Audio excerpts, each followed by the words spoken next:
Hi, I'm Annie with Miserable Cow Coaching. Contact information is in the description. Today I'm going to talk about setting up New Year's resolutions for success. Today's the 20th of December, so we're about 10 or 11 days out from the new year, and I've been thinking about my resolutions for 2022. Let me know if you have any exciting resolutions planned. I'm still working mine out. I love to use this time in December, the few weeks prior to the beginning of the new year, to sort of work out what my resolutions are going to be and work out the logistics of how I'm going to make them as successful as possible. So I look at this time of year as like kind of a trial run for resolutions. I reevaluate my goals all the time. Every week, every day, at the beginning of the month, quarterly, I'm always checking in and kind of dialing in my goals and routines more and more, as I evolve and change and, maybe my needs change over time, or I achieve certain goals and move on to new ones. It's something I do all the time, but there's something about this time of year that's just a good moment to stop and reflect on the previous year, what worked, what didn't work. Maybe there's something that I let sort of slip to the wayside that had been a goal, but it just got deprioritized as other things came up. It's just a moment to stop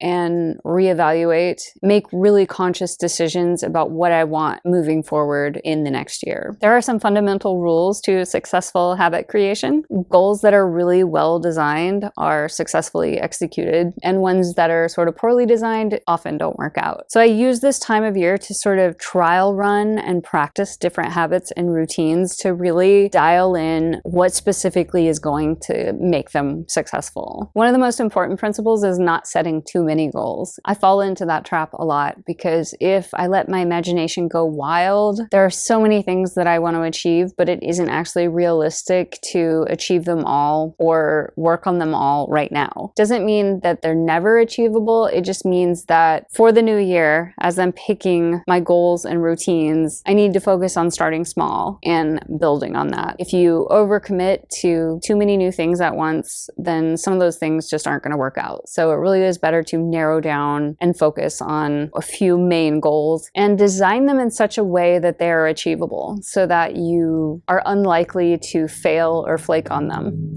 because you want that success under your belt. Because when you are successful at achieving goals, then it sort of becomes part of your identity. Like you are somebody who achieves goals. Whereas if you fail at a lot of goals, then you kind of internalize that. And then that becomes part of your identity. Oh, I am someone that cannot achieve goals. You sort of teach that to yourself or can kind of subtly start to believe that about yourself. Goals are difficult to achieve and I'm not the kind of person who can achieve goals. Actually, you are, but it is important that they're designed properly so that you get some successes, before you make things too complicated and difficult for yourself. You want to have success achieving easy goals before you move on to more complicated ones. So being lead consume OE, this is really difficult for me. It's painful to narrow down and eliminate. And I actually lost sleep over it last night. This savior lead consume OE is actually a monster. It is my biggest life problem and I feel just kind of horrified by it sometimes. And that's how I was feeling last night. Now, it didn't help that we had our family Christmas party yesterday and I ate a bunch of sugar and stuff I wouldn't normally eat. That makes my heart rate elevated when I eat sugar or like high carb foods, causes a little bit of anxiety. And I've just noticed that when we have holiday parties like that and I go off my normal clean diet and eat sugar, that it does make me a little bit anxious. Now, I'm not complaining because this was our family Christmas and it was super fun and the snacks are delicious. So, it's just the price you pay. But when I woke up in the night with anxiety, I was feeling really overwhelmed by the number of things that I want to accomplish in my New Year's goals and had the realization that I really need to narrow down and get specific and probably eliminate some of my goals for right now and focus on the most important ones. So for me, anything having to do with nutrition or overall health, wellness, fitness, that's always a priority because it's really foundational. So if you have good overall wellness and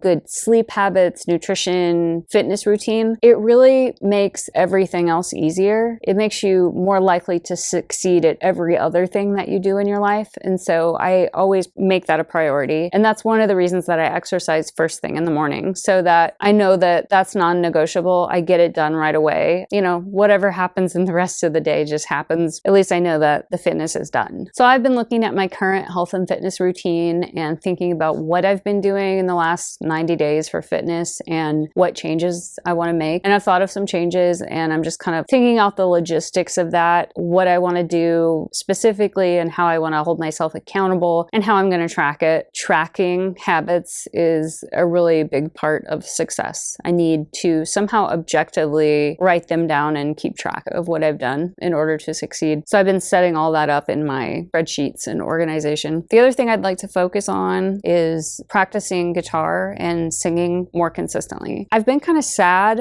off and on. It seems like I play music less and less as I get older because other things have just taken priority. And sometimes I have these intense moments where I think, wow, this is my life. My life is passing me by and I'm not singing as much as I would like to. And my voice has actually changed. You know, the vocal cords just kind of become very inflexible and sort of rust shut if you don't use them. And there's also like aging on top of that. And it's frustrating because when I randomly do pick up my guitar and play, it just doesn't sound very good. And that's discouraging. But the reason that it doesn't sound very good is because I don't do it every day. And so that has to come first. You know, the doing it every day has to come first before you get some of that vocal flexibility back. And then it starts to be a little bit more fun. So one of the things I've been thinking about and experimenting with in the last few weeks is playing guitar at different times of day to really determine what's the best time of day with my schedule and all of my other responsibilities where I'm most likely to stick to that time slot and make it happen. In the past, I've put guitar sort of in the afternoon or evening. Then because it's put so late in the day, sometimes other things come up and I just skip it. Life gets complicated, the day gets crazy, and somehow guitar becomes deprioritized. So I thought if I just move it up earlier in the day,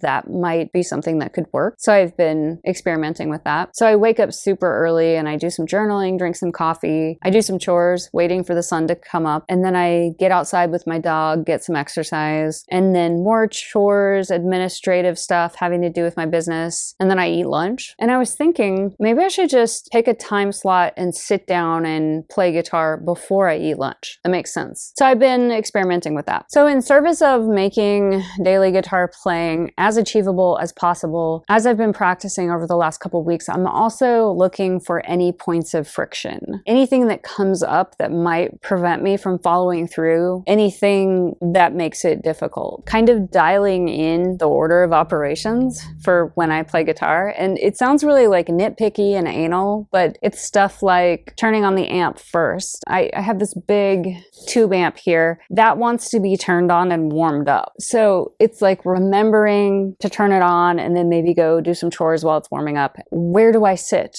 What chair do I sit in? Do I have all the equipment in working order and ready to go? How easy is it to grab the guitar off the wall and plug it in, sit down in my favorite playing chair? Where's all my sheet music? You know, what are the top 10 songs that I would like to practice in the new year? What are the top 3 that I want to start with to warm myself up? I was noticing today that the strings that I have on my guitar are really quite heavy, and I could make it easier on myself by switching to some lighter strings. I actually have some. That could make it easier as I'm sort of like easing into practice. My hands are like kind of weak and tired, and it kind of hurts because I haven't played in a long time. So that's one thing that I could do to eliminate friction. So it's little stuff like that. How organized you are and how you set up for the goal makes you more or less likely to achieve it. For example, if you're someone who loves to play guitar with a pick, but you can't find your pick because you're not organized, that's going to prevent you from playing. You might be in the mood and then you pick up your guitar, but then you can't find a pick, and so you get frustrated, and so you decide not to play guitar that day. You know, you just failed because you didn't have your shit together. So little stuff like that. I've just been trying on habits and practicing them, seeing how they feel, trying to determine how important they are to me so that I can decide what are the highest priority goals and which ones I should maybe put off and focus on at another time. Just getting everything organized, the time, the setting, the equipment, getting it all set up so that it's really easy to do the goal and